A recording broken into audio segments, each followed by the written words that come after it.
All right, you guys, I got some thoughts for you about Isaiah 53. In the beginning, it says, "Whom has the arm of the Lord been revealed?" Or whom has God been revealed to?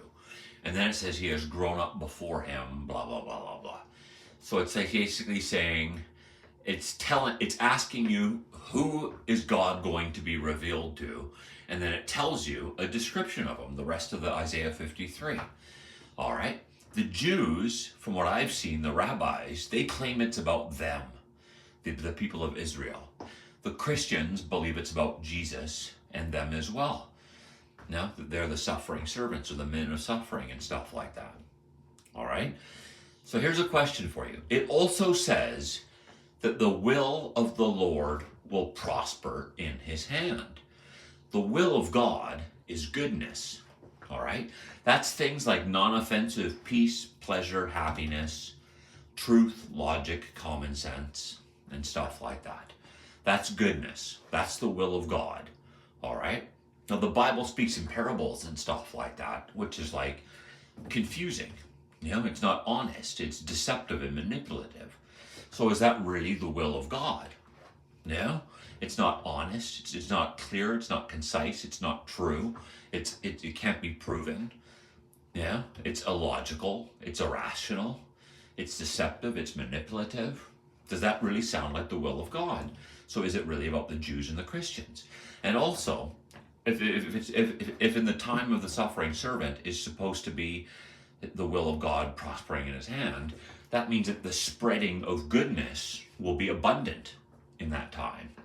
So where is it? If it's about the Jews, where's this goodness?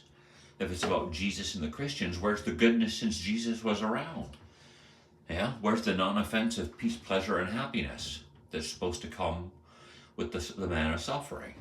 Yeah, it's nowhere. And it also says that after he has suffered, he will see the light of life and be satisfied. Now, Jesus suffered, yeah, and then the prophecies go on that he'll come back in the future fighting and coming back with a sword and stuff like that, and fighting and fighting and fighting and destroying people and stuff like that. Now, does that sound like somebody who's seen the light of life and is satisfied? Or does it seem like somebody who's got a grudge and wants to get revenge? So it can't possibly be about Jesus.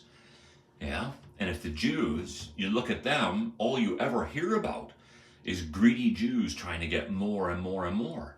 Does that sound like somebody who's seen the light of life and is satisfied?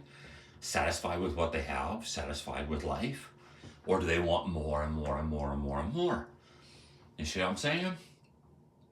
So those are the thoughts that I was getting today about Isaiah 53 that made me smile, because they're kind of amusing. Yeah? Like when you just think about what you're fucking reading, you can see that it doesn't apply to these people. Yeah? They're not messiahs. They're not saviors. They're not lights to the nation. They're not spreading any goodness whatsoever. They're not spreading anything that would help humanity in any genuine good way.